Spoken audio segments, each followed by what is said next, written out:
So I should think, along with a lot of parents who might be just waiting with bated breath to see how this term pans out, a lot of your members will be thinking exactly the same. Where are you at on this?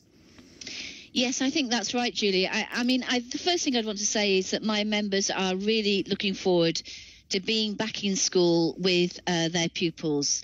They worked heroically hard during the pandemic to do remote learning, but that isn't the same as teaching and learning in school with their pupils, because teachers are people and they like working with children and young people. So they're really looking forward to welcoming them back into school, and they understand more than anybody else that education is absolutely vital and that our children have lost too much of their in-person education in school.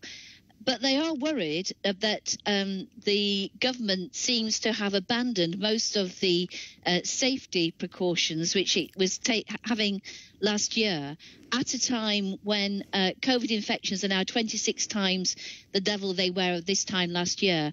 And as you say, when we look at what's happening in Scotland, where there's been a surge in infections, particularly amongst 16 to 17-year-olds. But there's a very different scenario that we're going into this term, isn't there? Just in terms of the level of vaccination for those over 16, for a start. Vaccination is absolutely a game changer, and it's really welcomed.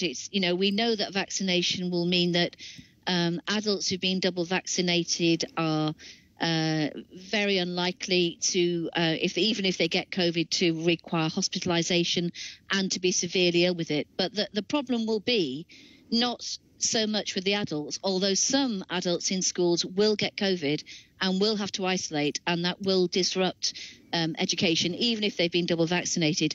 The problem is that without the mitigations, children and young people who, if they're not 16, are not vaccinated, will catch the virus and will transmit it. Now, they won't get, largely, thankfully, overwhelmingly, they won't be ill themselves, but they will have to isolate. And if their close contacts catch COVID, they will have to isolate. So in the absence of the safety measures that we had previously, we're afraid that what we will see very quickly in England, what has been seen in Scotland. Well, do you just want all of those measures brought back then? So masks in class, bubbles, sending groups of kids home?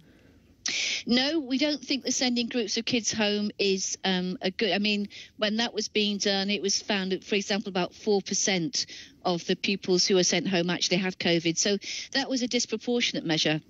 Masks, I cannot understand why the government has gone away from a mask mandate in secondary schools.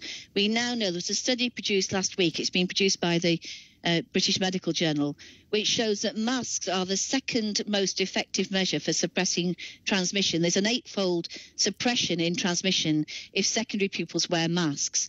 The most effective way to stop the virus, of course, is through ventilation. That's rooms with good ventilation get a 30-fold decrease in transmission. So I can't understand why CO2 monitors are not already in schools, and those areas of school buildings which are unventilated, I do not understand why there are not ventilators in them now. But you know that there'll be pushback over the masks, don't you? There'll be a lot of parents listening who just think, let them get back to the classroom, let everything feel as normal as possible. They just don't want to send, especially if the kids have had the jab, they don't want to be in there wearing masks. They want it to be back, within reason, as normally as possible. What would you say to those parents? Well, everybody wants that, Julie. Of course, everybody wants it to be, back to normal.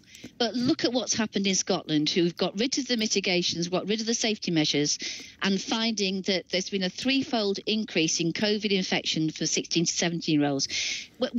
We're still not in a normal situation. We're going back into schools where COVID infection is 26 times the level of infection that there was at this time last year.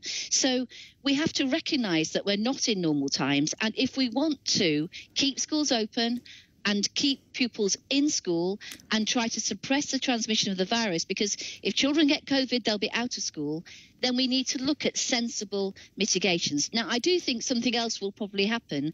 I think quite soon the government will probably, the JCVI, the Joint Committee on Vaccinations, will probably say that 12 to 16-year-olds will be vaccinated. I think that announcement probably is going to come quite soon, and that in itself will be a game changer. But until that time, we have to do more to suppress the transmission of the virus if we want, as we all want, education to proceed unhindered.